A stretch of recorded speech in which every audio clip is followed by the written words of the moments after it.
Boa tarde. Hoje eu vou falar sobre o artigo que foi intitulado da seguinte forma: A disputa pelo sentido, o jogo de poder na comunicação organizacional.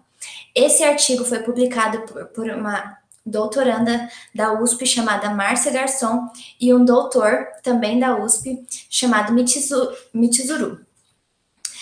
Meu nome é Nara Rodrigues dos Santos e eu sou aluna de comunicação organizacional pela UTF-PR.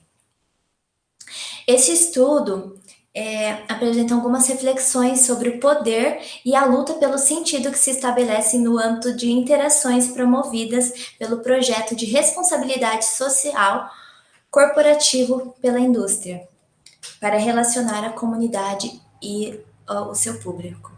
Para isso, é necessário entender que a comunicação organizacional é uma prática social.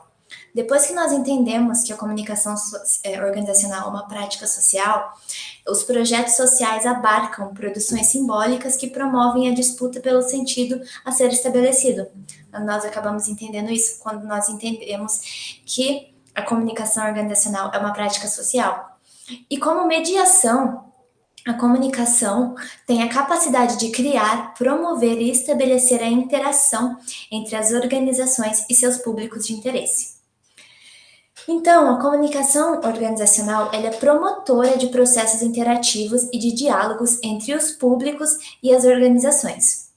E dessa forma, ela tem que levar o equilíbrio entre os interesses da organização e seus públicos de interesse. Ficou um pouquinho redundante, mas é isso mesmo. Ela tem que ter um equilíbrio entre as duas partes. Então, a gente pode se apropriar de uma frase de Marchiori, que diz que a comunicação organizacional torna-se um relacionamento e meio para juntar, compartilhar e cruzar interesses entre os públicos.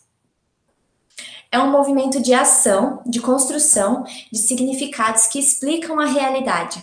É uma arena de batalhas pelo poder do sentido. A comunicação no contexto das organizações é o processo da construção de disputa, construção e disputa de sentidos dos âmbitos das relações organizacionais.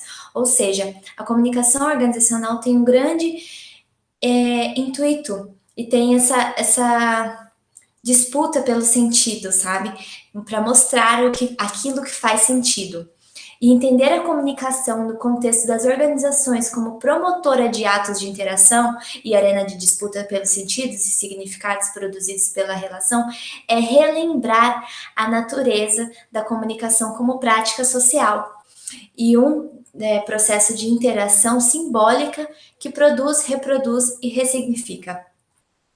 Então, a influência da comunicação e de seus recursos podem surgir como forças desproporcionais de uma interação.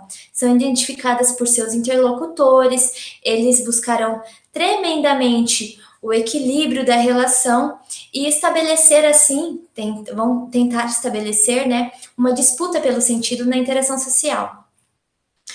Porém, os gestores das empresas, organizações, não podem ficar à mercê da sorte de que a comunicação vai fazer essa interação social ou não. Então, para isso não acontecer, para eles não ficarem à mercê da sorte, é preciso ter uma melhor formação nas teorias da comunicação, que informam seus efeitos e fundamentos e seus aspectos socioculturais e cognitivos.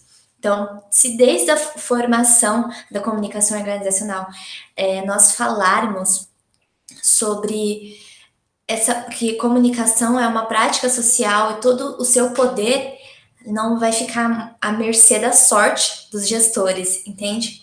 E além disso, o entendimento das possíveis interfaces com outras áreas de conhecimento são necessárias para superar os impasses das relações organizacionais com os públicos de interesse. Então, a utilização dos preceitos da gestão sistêmica da comunicação organizacional opera com mecanismos que buscam o equilíbrio do relacionamento entre a organização e seus públicos de interesse. Isso tudo é um grande resumo do que está no artigo. O artigo é bem mais aprofundado do que isso. Eu quis trazer um breve resumo do que o artigo fala sobre a relação de poder da comunicação, como a comunicação ela tem esse grande poder de fazer uma interação entre o público e a organização e mostrar aquilo que faz sentido para o público. Então, eu quis resumir um pouquinho sobre o que estava no artigo.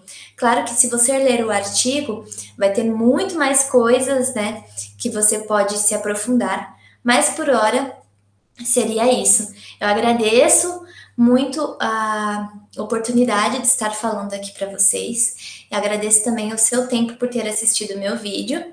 E espero que você tenha um bom restinho de tarde e começo de noite. Tchau, tchau.